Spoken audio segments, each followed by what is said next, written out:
질병관리청장이 코로나19 4급 전환 시점을 국내외 유행과 또 방역 상황을 종합적으로 고려해서 신중히 결정하겠다고 밝혔습니다.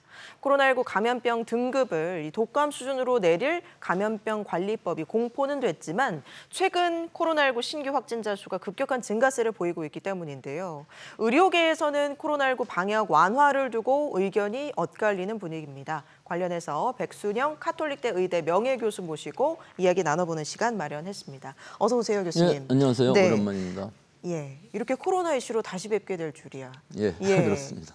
그만큼 이제 한동안 좀 안심을 했다가 다시금 지금 확진자가 늘고 있는 상황이거든요. 일단 지금의 상황 어떻게 보고 계십니까? 예, 한 달 전만 해도 10,000명대, 하루 예. 평균 10,000명대였던 것이 지금은 뭐 거의 몇몇 명 수준에서 네. 45,000명 정도가 45,000명. 지난주가 그렇거든요. 예. 아마 이것이 지금 감염 재생산 지수 한 사람이 몇 사람을 감염시켰냐 하는 것이 지난 7월 셋째 주만 해도 1.19였기 때문에 증가 추세는 당분간 유지될 것으로 보입니다. 그렇다면은 지난 수요일 날 지금 최대치가 57,000명까지도 나왔었거든요. 예. 이것이 6만 명을 넘어가는 것은 뭐 시간 문제일 것으로 보이고 그래요. 신규 확진자 수의 증가는 뭐 예상되는 일이기는 합니다. 다만 위중증 환자 사망자 수는 그렇게까지도 급격하지는 않고 병상 가동률도 안정세를 보이기 있기 때문에 이 여름철이 지나가면서 환자 수는 다소 증감이 있다 할지라도 그렇게까지 우려할 상황은 아닌, 즉 큰 유행이 다시 나타난다든가 하는 일은 뭐 가능성은 굉장히 제한적이라고 볼 수 있습니다. 예. 다시금 확진자가 늘고 있는 지금 이 상황에서 감염병 등급을 하향 조정할 수 있는 법이 공포가 됐습니다. 이게 근데 당장 시행하는 것은 아니죠. 뭐 당장 시행할 수는 있는데요. 예. 어제 공포된 감염병 관리법이라는 것은 사실은 두 가지가 있습니다. 예. 지금 표에 나올 건데 4급에 있던 매독을 3급으로 옮긴 게 뭐 간단한 얘기 좀 하나 더 있고요. 실제로 질병관리청장이 지금까지는 맘대로 할 수 없었던 4급으로의 전환을 탄력적으로 항상 아무 때나 할 수 있게끔 좀 탄력적으로 해서 지금 결핵이나 홍역 같은 2급 감염병에 있던 것을 독감이라든지 또는 수족구 같은 4급 감염병으로 옮김으로 해서 지금까지는 전수조사를 했었는데 이것을 표본감시 체제로 바꾸면서 여러 가지 좀 변화가 있을 것으로는 보이지만 지금 이 고시가 개정 중에 있기 때문에 이 고시가 개정된 바로 이후에 언제든지 4급으로 하향은 할 수 있습니다만은 지금의 유행 상황이 좀 나빠지고 있으니까 그 부분은 어느 정도 고려를 할 것으로 보입니다. 그렇다고 해서 방역이 지금 거의 대부분 완화된 상황이기 때문에 그러게요. 일부 병원이나 요양병원 같은 시설 안에서의 마스크 의무 이외에는 우리가 느끼는 것은 아무것도 없거든요. 그렇기 때문에 그런 부분들이 완화된다고 하더라도 사실 우리 실생활에 있어서는 큰 변화는 없지만 그래요. 코로나가 4급이 된다 할지라도 독감이나 뭐 감기처럼 이렇게 안전한 병은 아닌 것이 고령층에 있어서의 사망률이 특히 높기 때문에 고령층의 경우에 있어서는 지금 이렇게 완전히 방역이 완화된 상황에서는 오히려 감염 위험성이 높아질 수밖에 없어서 본인이 방역 수칙을 잘 지키는 것이 굉장히 중요한 시기라고 하겠습니다. 코로나를 독감과 같은 4급으로 조정을 하는 지금 그 방안이 추진이 되고 있는 것인데 그렇게 되면 좀 큰 변화는 없다고 하셨지만 뭐 지원비라든지 또 뭐 유급 휴가비 이런 부분에서 좀 달라질 것 같은데요. 그런 부분들은 다 사라지고요. 우리가 제일 현실적으로 많이 느낄 수 있는 부분이 지금은 제가 증상이 있을 때 일반 병의원에 가서 5,000원 정도의 진찰비를 내고 검사를 받을 수 있습니다. 검사비 자체는 무료거든요. 그런데 그것이 검사를 받는데 3만 원에서 5, 6만 원까지 한다 그러면 아마 검사 받을 사람 그렇게 많지 않을 것으로 보이고요. 5, 6만 원까지 뛰나요? 그렇죠. 전문가용 신속항원 검사인 경우에는 뭐 3만 원에서 한 5, 6만 원, PCR 검사인 경우에는 뭐 10만 원 이상씩 될 수밖에 없기 때문에 이런 부분에 있어서 조기 진단이 늦어지는 취약계층들에 있어서 중증화가 우려가 될 수가 있는 것이고요. 또 중증 환자 이외에 치료비에 있어서는 입원을 한다든지 하는 치료비들은 본인 부담금이 의료보험 체제 안으로 들어가기 때문에 본인 부담금이 생길 수밖에 없습니다. 다만 그 예방접종이라든지 또는 먹는 치료제 같은 것들은 60세 이상에서 지금 처방하고 있기 때문에 이런 부분들은 아마 현행 무료가 계속 유지될 것으로 아마 예상되고 있습니다. 또 PCR 검사인 경우에서는 60대 이상에서 지금 무료로 하고 있는데 접촉자라든지 이런 부분들도 아마 일시적으로 당분간은 무료를 유지할 것으로 보이지만 이것도 아마 이제 엔데믹, 즉 풍토병화가 된다 그러면은 다 유료화로 변할 것이기 때문에 아직까지는 못 느끼겠지만 향후 이런 부분에 있어서 코로나 치료라든지 검사라든지 이런 부분에서 현실적으로 느낄 수 있는 부분도 많이 있을 것으로 보입니다. 예. 지금 좀 그동안 한동안 코로나에 대한 관심이 좀 사그라들다 보니까 격리 의무라든지 지금 격리 의무 5일인가요?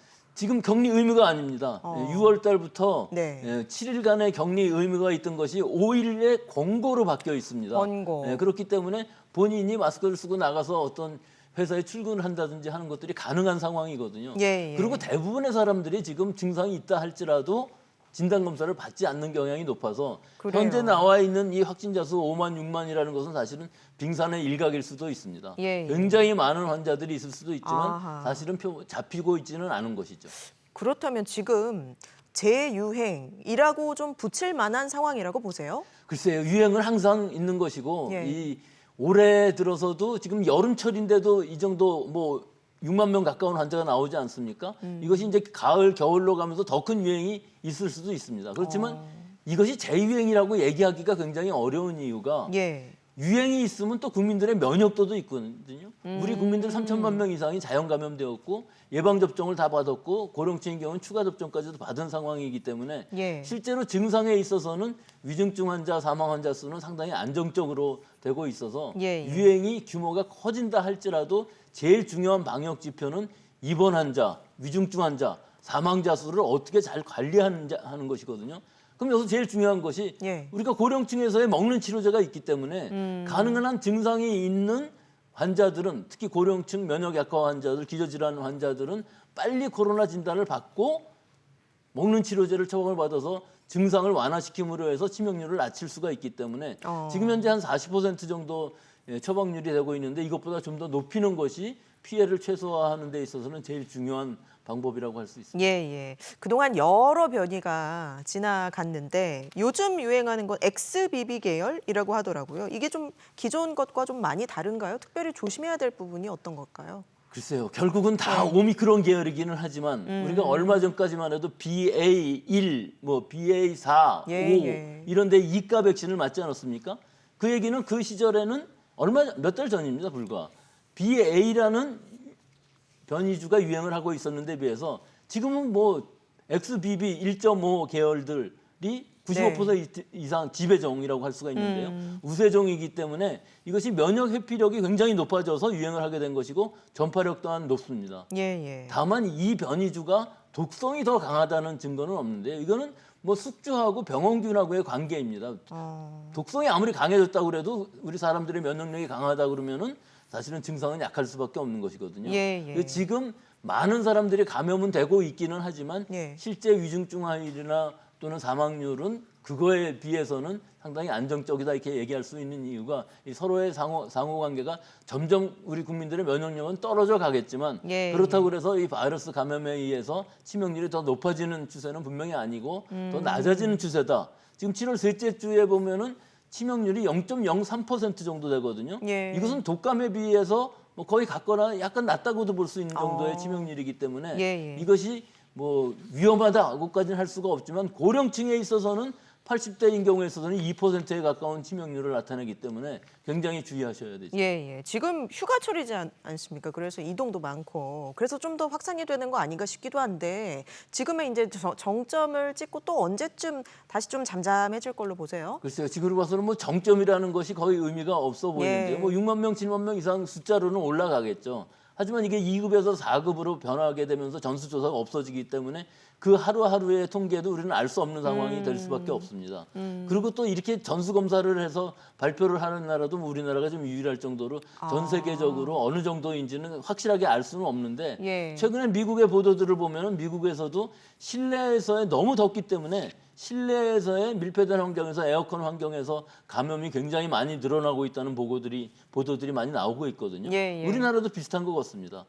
어디 여행을 가든가 휴가철에 이동을 하는 이동량은 굉장히 늘어나는 반면에 너무 덥기 때문에 어디를 갔든지 실내에서 많은 사람들이 모여서 취식을 하거나 뭐 음주를 하거나 하는 일들이 더 많아지는 상황이기 때문에 예. 이 휴가철 때에는 당분간은 이 감염자 수도 늘어나면서 또 시차를 두고 위중증 환자 사망자 수도 동반해서 늘어날 것으로 예상은 됩니다. 코로나뿐만 아니라 요즘 독감 걸리신 분들도 많아요. 그래서 이게 뭐 독감이야, 코로나야 잘 구분도 안 가고 그 뭐 구분하는 방법이 있어요? 아니면 두 개 또 동시에 걸리는 경우도 있습니까? 있죠. 뭐 전부 어떤 게 지금 걸릴지 알 예. 수가 없는 것이고 이건 우리가 빚을 갚고 있다고 생각하면 됩니다. 지난 3년 동안 호흡기 바이러스가 감염이 거의 억제가 되었었기 때문에 사람들의 면역력은 떨어져 있는 반면에 바이러스들은 지금 독감은 보통 봄 정도에 B형 감염이 유행하면서 예. 없어지는 것이 대부분인데 올해는 지금 가을까지 갈 가능성이 높고 그럼 또 새로운 내년에 유행이 다시 시작될 수밖에 없는 것이거든요. 예. 다만 다른 점은 증상으로서는 구별을 할 수가 없지만 예. 일단 진단 검사를 해보면은 코로나인 경우에는 고령층에서의 치료제가 굉장히 중요한 반면에 예. 젊은 층이나 아이들 같은 경우에 있어서는 치료제가 타미프루라는 아주 탁월한 치료제가 있기 때문에 예. 독감이라고 진단이 되면은 바로 처방을 받으면은 사실은 상당히 완화시킬 수가 있어서 대증 치료뿐만 아니라 항바이러스제 처방도 중요한 시기라고 보겠습니다. 예. 뭐 코로나 종식이 가까워지면서 뭐 그 치료제 개발을 하던 회사들 뭐 일부 포기한다 뭐 이런 얘기도 들렸었는데요. 지금 치료제 상황은 어떤가요? 치료제 중에서 제일 예. 중요한 것은 뭐 역시 팍스로비드가 우리나라에 제일 많이 처방은 되고 있죠. 예. 60세 이상 처방되고 있는데 28개 정도의 병용 금기 약물이 있어서 사실 처방 못 받는 사람들도 많이 있습니다. 그래서 라게브리오라는 이것은 긴급 사용 승인이 된 약인데 이것도 처방을 받을 수 있고 효과는 좀 떨어지지만 충분히 항바이러스제로서 역할을 할 수가 있습니다. 예. 특이한 점 한 가지는 예. 일본의 시오노기 제약에서 개발하고 우리나라 일동제약에서 임상 실험을 국내에서 한 조코바라는 먹는 치료제가 있는데요. 이것이 12세 이상의 전 연령대에 사용할 수 있고 값이 굉장히 쌉니다. 예. 그런데 일본에서는 긴급 사용 승인이 돼서 약 1조 원 정도의 매출을 올리고 있고 항바이러스제 중에서 60% 정도 점유율을 나타내고 있는 데 비해서 예. 우리나라에서는 이것이 올해 임상 시험 다 끝난 것을 가지고서 긴급 사용 승인을 신청을 했는데도 불구하고 네. 거부를 당했고요, 식약처에서. 왜요? 그것을 그러니까 여러 가지로 우리가 알 수는 없죠. 식약처에서는 이제 안정성이라든지 효과성을 다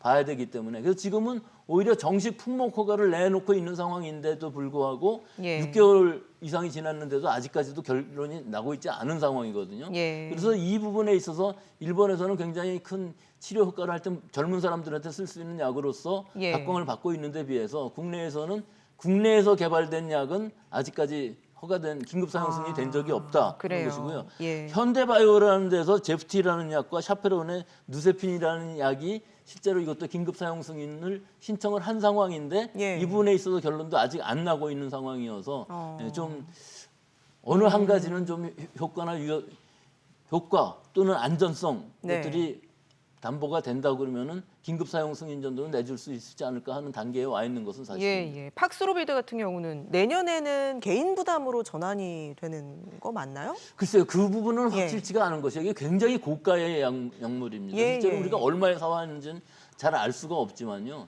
약 70만 원 정도 할 것으로 보이는데 네. 5일간 복용하는데 70만 원이거든요. 그러니까요. 그럼 과연 70만 원을 투자를 해서 이것이 증상을 약화시키는 약입니다. 중증을 치료하는 약이 아니고 증상이 있을 때 초기에 투여를 하게 되면은 증상이 완화되기 때문에 치명률을 낮춰줄 수 있는 약이거든요. 예. 그렇기 때문에 지금 무료이기 때문에 모든 고령자들이 다 처방을 잘 받을 수 있는데 비해서 70만 원 정도 내고서 아마 이거 처방받으라고 그러면은 굉장히 처방률이 떨어질 가능성이 있어서 그러네요. 아마 당분간은 그렇게는 안 할 것으로 보이는데 현재 재고가 먹는 치료제가 한 60만 명분 정도가 있는데요. 예. 지금의 유행 상황이 좀 더 커지고 처방받는 사람이 많아진다 그러면은 아마 이 60만 분이 소진될 가능성도 없지 않아 있기는 한데 그 이후에 이제 어떤 정책을 필지는 방역 당국의 결정에 따르게 되겠죠. 예, 여기까지 듣겠습니다. 백순영 가톨릭대 교수와 함께 코로나 상황 진단해봤습니다. 고맙습니다.